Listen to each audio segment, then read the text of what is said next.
Olá, vamos falar então agora, continuar sobre a questão dos fatores críticos para a sobrevivência e desenvolvimento das pradarias. Vamos falar de outros fatores como nutrientes e carbono inorgânico.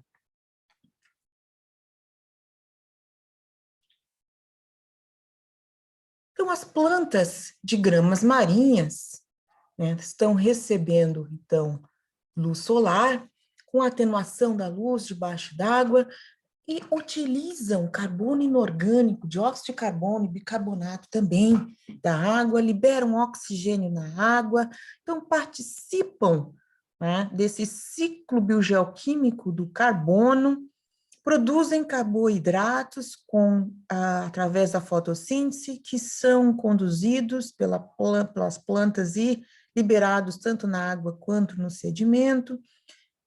As raízes absorvem os nutrientes do sedimento, tanto do sedimento quanto da água. Lembrem, comparados com macroalgas, essas plantas vasculares submersas estão enterradas no sedimento, possuem raízes, rizomas e raízes, então estão absorvendo nutrientes tanto do sedimento quanto da água. Também dióxido de carbono absorvendo tanto da água quanto do sedimento.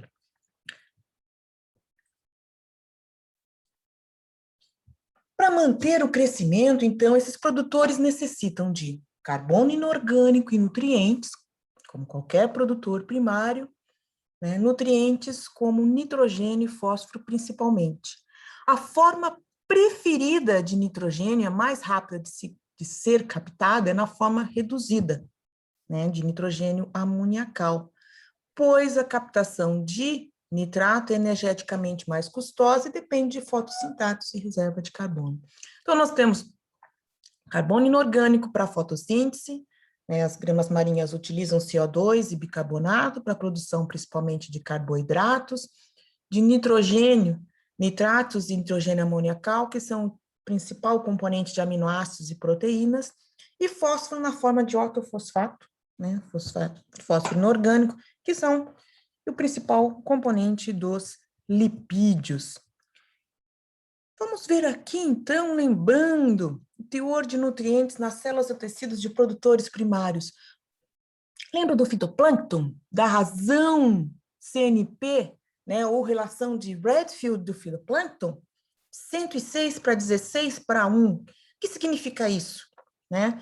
Razão de 106 átomos de carbono para 16 de nitrogênio para 1 de fósforo, que representa, né, a composição, refletida na composição bioquímica do fitoplâncton, em que, em média, né, constituído por aproximadamente 50% de proteínas, 35% de carboidratos e 10% de lipídios.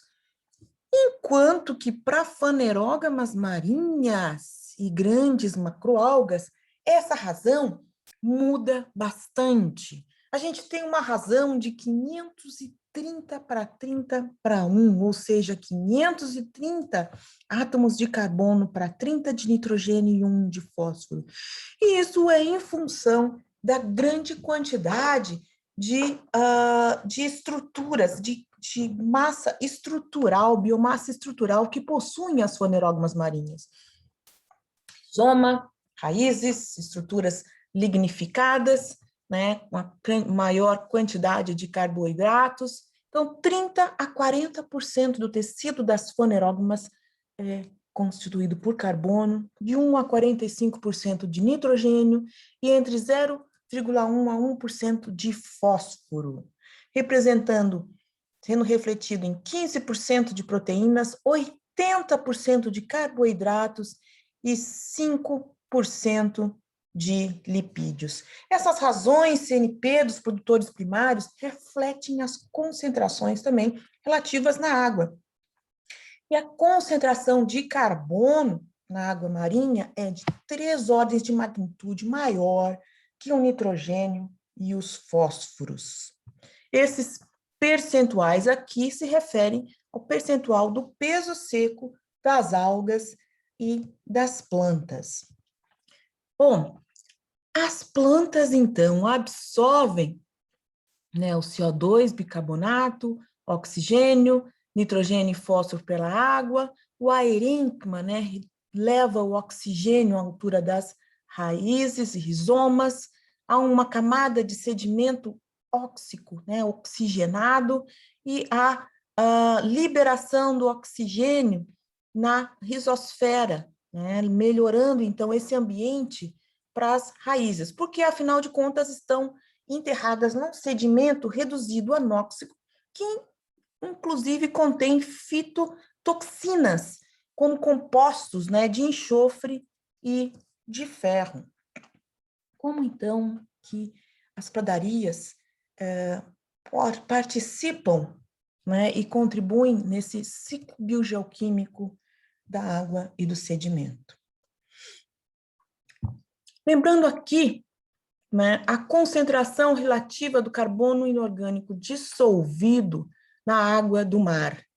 Há uma alta concentração de DIC na água do mar, com maior abundância de bicarbonato do que de CO2, se considerar o pH, né, da água do mar. Então, na ordem de magnitude, uma ordem de magnitude, duas ordens de magnitude maior de bicarbonato do que de CO2. Com isso, a gente pensa, bom, com tanto bicarbonato, então as gramas marinhas, né, e macroalgas poderiam utilizar facilmente esse bicarbonato, já que tem uma concentração muito maior do que o CO2. Mas a difusão desses gases no meio aquático, né, a difusão do CO2, é 10 vezes mais lenta na água do que no ar. Então, embora não há limitação pela quantidade de CO2 na água, a difusão ela é muito lenta. E a absorção do carbonato, ela vai necessitar de energia, vai demandar energia e transporte ativo. Os efeitos do aumento da disponibilidade de carbono inorgânico, então, e a variação do pH. A gente vê, então, que nessa concentração, né, nesse pH da água do mar e nessas concentrações, aparentemente, parece que não falta carbono inorgânico para essas plantas. Entretanto, algumas evidências mostram que, aumentando a concentração do carbono inorgânico no sedimento, sob diferentes pHs, há um incremento da fotossíntese, né? Então, as fanerógamas podem ter, sim, a fotossíntese e crescimento limitado pelo carbono inorgânico. Algumas espécies de fanerógamas marinhas apresentam fotossíntese aumentada com essa elevação do DIC e a redução do pH. Isso tem implicações, né, interpretações para o que pode acontecer com os processos de mudanças climáticas, como a acidificação dos oceanos. Então, algumas espécies tropicais parecem que respondem positivamente à redução do pH e aumento do carbono inorgânico dissolvido. Isso a gente verá um pouquinho mais na semana que vem, as implicações a nível de espécie e a nível das comunidades e da pradaria e das comunidades e dos ecossistemas. Lembrando o funcionamento do aerênquima, né? Um transporte passivo, na difusão do oxigênio até as raízes de CO2 para as folhas, ocorre através daqueles espaços aéreos. As plantas absorvem o CO2 do sedimento também, pelas raízes, e é transportado esse CO2 através do aerênquima até as folhas e utilizado na fotossíntese. É uma forma extra de CO2, e o aerênquima é um mecanismo, uma anatomia, onde há uma concentração, um mecanismo de concentração do CO2. E durante a fotossíntese, o O2, que é liberado nos parênquimas das folhas, acumula-se nessas lacunas, nesses espaços aéreos, e é transportado para as raízes. até 30%, 35% do oxigênio produzido é conduzido dessa maneira para as raízes. E a captação e absorção do DIC, então, do carbono inorgânico, como que se dá? Que a gente está vendo um esquema representando, então, a água na superfície da folha, da epiderme foliar, né, mostrando aqui a camada de mistura sobre a camada de difusão dos gases, né, e dentro da célula. Então, a difusão através da camada limite de difusão dos gases, onde há uma maior resistência de difusão dos gases antes de penetrar na folha, e a difusão através da parede celular, né, ela é dada passivamente. O CO2 consegue penetrar na cutícula, consegue penetrar na parede celular, né, assim como os íons de bicarbonato penetram através da ação da anidrase carbônica. Então, o dióxido de carbono, ele é transportado passivamente, pode ser transportado passivamente da água, através da cutícula, da parede celular e para dentro da célula. Só que a difusão é muito lenta, né? Então, se fosse depender dessa difusão lentíssima, não teria DIC o suficiente, né? A planta seria limitada por carbono inorgânico. Então, temos o papel aqui, temos a bicarbonato, íons de bicarbonato, que penetram, né, através da cutícula e através da parede celular para dentro da célula, pela ação da enzima anidrase carbônica. E, por fim, né, nessa ação da enzima anidrase carbônica, o bicarbonato é transformado, né, em ácido carbônico e CO2 passa para dentro da célula. Mas isso é um equilíbrio dinâmico, em que continuamente bicarbonato é transformado em CO2 e CO2 retorna a ser bicarbonato. Então, a anidrase carbônica atua em diversas regiões aqui, tanto externamente da folha, como na parede celular, como dentro do citoplasma, como dentro do cloroplasto. Finalmente, então, a fixação de CO2 pelo ciclo de Calvin, né, via Rubisco.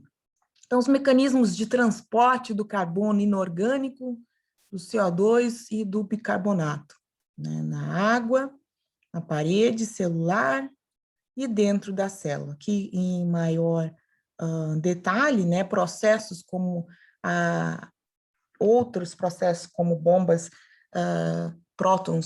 bombas de prótons, né, de H+, ajudando na penetração do bicarbonato. Então, a anidrase carbônica, ela atua em diferentes partes dentro da célula até a fixação de CO2 pelos cloroplastos. E, mais recentemente, né, foi comprovada a evidência de assimilação de dióxido de carbono atmosférico por pradarias. Nesse caso, pradarias de Zostera marinha, né, foi mostrado através de um estudo de isótopos de radiocarbono que no limite aqui, no filme da água, né, nas folhas que estão aqui na superfície, o dióxido de carbono, ele é absorvido. Então, o dióxido de carbono na atmosfera é absorvido pelas plantas. Então, tanto o dióxido de carbono como o DIC, né? Na maré baixa, o dióxido de carbono é absorvido pelas folhas, né? E na maré alta, a maior parte, então, do carbono inorgânico é na forma de CO2 dissolvido, gases dissolvidos na água e de bicarbonato. E a captação de nutrientes por fanerógamas marinhas? Elas estão no sedimento e na coluna d'água. Na coluna d'água, nós temos concentrações baixas de nutrientes, exceto em águas eutróficas e eutrofizadas, né? A gente tem maiores concentrações na região costeira e dentro dos estuários do que em regiões mais afastadas, regiões oceânicas. Temos maiores concentrações também, normalmente, em regiões mais temperadas do que em regiões tropicais oligotróficas. As concentrações de nitrogênio estão na ordem, né, de menor que 3 micromol, de fósforo entre 1 a 2, né, micromolar. E na água intersticial, as concentrações de nutrientes são muito altas, em muitas ordens de magnitude maior do que na coluna d'água. Então, nós temos valores de concentração de nitrogênio na água intersticial entre 20 a 1000 micromolar, de fósforo maior que 20 micromolar. Bom, então, com essa grande quantidade de nutrientes no sedimento, parece óbvio que, né, fanerógamas marinhas vão aproveitar mais essa concentração, esses nutrientes do sedimento. As hastes e folhas absorvem nitrogênio e fosfato da água. E rizomas e raízes também absorvem nitrogênio e fosfato da água intersticial. E a gente observa, então, um balanço entre a captação por folhas e pelas raízes. As folhas possuem uma alta afinidade por nitrogênio e uma saturação em menores concentrações de nitrogênio, né? Aqui a gente está vendo uma curva de captação de nitrogênio com a concentração do nitrogênio, como se fosse uma curva PI, só que é uma curva de captação, né, de nitrogênio em função do substrato, da concentração. Então, na coluna d'água, onde há uma menor concentração de nutrientes, as folhas possuem uma mais alta afinidade por esses nutrientes. E nas raízes, há uma grande concentração de nutrientes na água intersticial, a raiz possui uma baixa afinidade por nitrogênio e uma saturação, então, em mais altas concentrações. O que resulta num balanço, em geral, 50% até 60% do requerimento de nitrogênio, por exemplo, é suprido pela captação pelas raízes. Disponibilidade de nitrogênio no sedimento e alocação da biomassa. Existe uma economia em investimento desses nutrientes. Então, por exemplo, quando os nutrientes estão em baixas concentrações no sedimento, as plantas compensam com a alocação de biomassa para a produção maior de rizomas e raízes. Claro, se tem baixas concentrações de sedimento, com maior produção de raiz, ela vai aumentar a superfície de absorção desses nutrientes no sedimento e compensar, então, pela menor captação foliar. Já se tem uma alta concentração de nitrogênio no sedimento, sobra nutrientes para alocação da biomassa para a produção foliar. Então, há um investimento em produção de biomassa aérea, aumentando a captação de nutrientes pelas folhas. E as pradarias possuem, então, com tudo isso, um importante papel nos ciclos biogeoquímicos.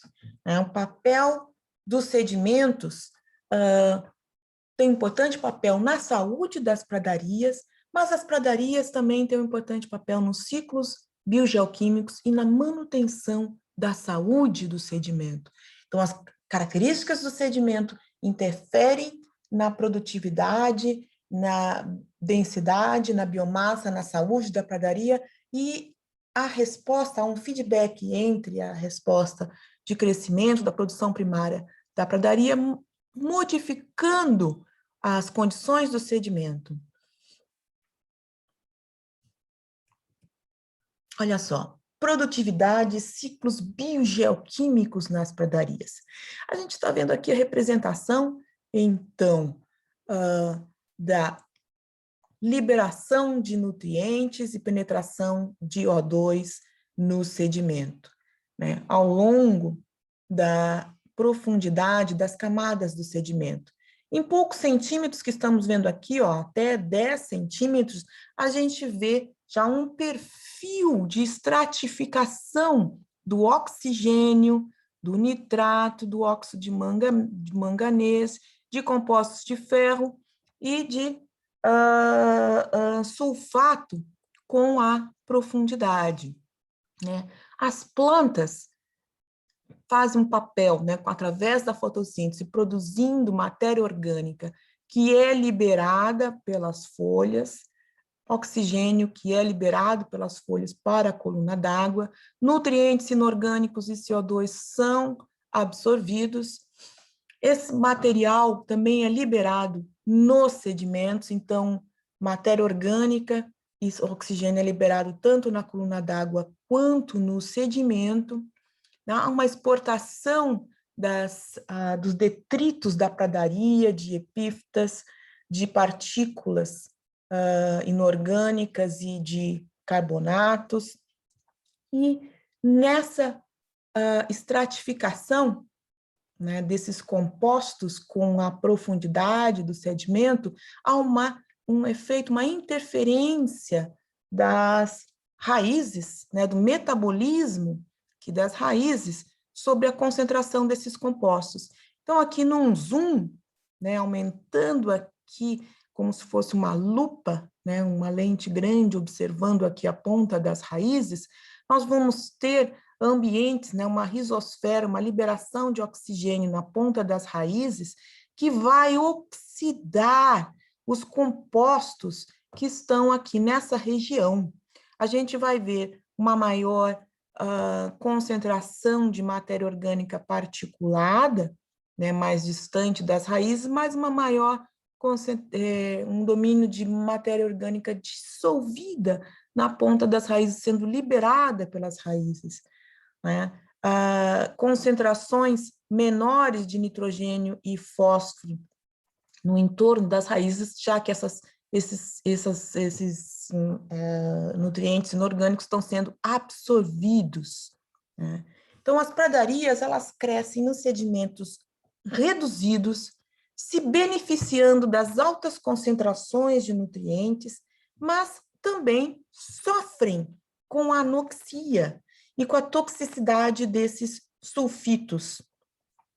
Promovem a sedimentação da matéria orgânica, que estimula os processos microbianos e a redução dos sulfatos, que é uma via importante da mineralização da matéria orgânica.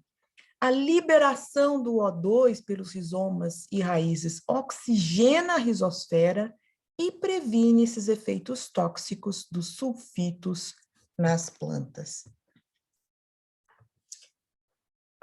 Olha só, biogeoquímica do carbono inorgânico, dos nutrientes no sedimento das pradarias, comparando um fundo não vegetado, um fundo de vegetação com baixa densidade e um fundo com vegetação com alta densidade.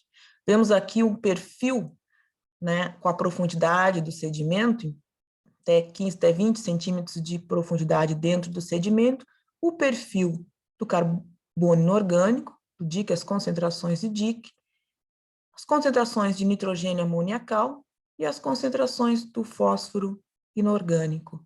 Num ambiente não vegetado, onde as concentrações desses nutrientes dentro dos sedimentos são maiores e aumentam com a profundidade, num ambiente vegetado, tanto em baixa densidade como em alta densidade, as concentrações desses nutrientes são mais reduzidas, né? E há uma redução, particularmente, por exemplo, de carbono inorgânico na região da superfície, onde há absorção pelas raízes. Então, uma profunda modificação do ambiente sedimentar, das concentrações desses nutrientes, quando há presença de pradarias em comparação com o ambiente ou fundo não vegetado.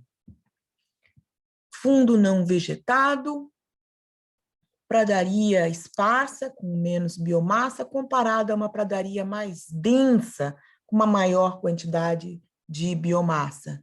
Então, a gente tem uma maior contribuição de matéria orgânica para o sedimento nas pradarias, comparado no sedimento não vegetado. Essa maior concentração, maior contribuição de matéria orgânica para o sedimento, aumentando, então, os processos, incentivando os processos aqui de mineralização, né, e aumento das concentrações de inorgânicos, que são, então, reabsorvidos pela planta. Em ambientes de pradarias, há, então, uma absorção de CO2 e de bicarbonato, assim como de nitrogênio inorgânico e pela água.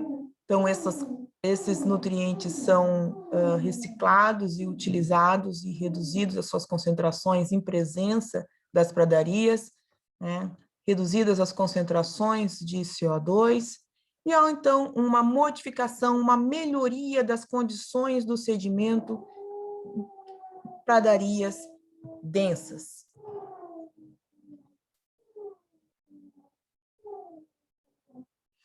Nutrientes e crescimento dos produtores primários.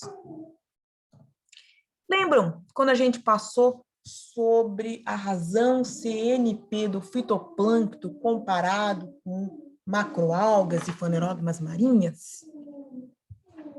Pois é, que a gente está fazendo uma comparação da taxa de crescimento, né, e do requerimento de nutrientes por esses diferentes produtores primários. Então, a gente está vendo aqui essa relação inversa entre o tamanho da planta, a sua taxa de crescimento e o seu requerimento de nutrientes. Microalgas, né, os menores produtores primários, aqui há muitas microalgas bentônicas nas pradarias, tanto epífitas como do microfitobentos, possuem uma taxa de renovação celular bastante alta, uma taxa de crescimento alta, relativo, né, relativo à sua biomassa, e, portanto, um alto requerimento de nutrientes. Lembro que a razão CNP do fitoplâncton era de 106 a 16 para 1, né, enquanto que das macroalgas e fanerógamas de 500 para 34 para 1, ou seja, o fitoplâncton necessita de mais nitrogênio e fósforo por cada átomo de carbono do que as macroalgas. Então, há um requerimento maior de nitrogênio e fósforo comparado com os outros produtores primários, né? Nesse gradiente, a gente vê microalgas, depois algas filamentosas, macroalgas e, por fim, diferentes espécies representando morfotipos de fanerógamas marinhas. Então, as fanerógamas marinhas maiores e mais persistentes possuem um requerimento de nutrientes menor e uma taxa de crescimento menor, um crescimento mais lento, comparado com fanerógamas efêmeras, que possuem ainda menor requerimento de nutrientes e menor taxa de crescimento, comparados com macroalgas, comparados com algas filamentosas e microalgas. Bom, em função desse metabolismo intrínseco desses produtores primários, quando há modificações nas concentrações de nutrientes na coluna d'água, pode ocorrer, então, desequilíbrio nessas comunidades.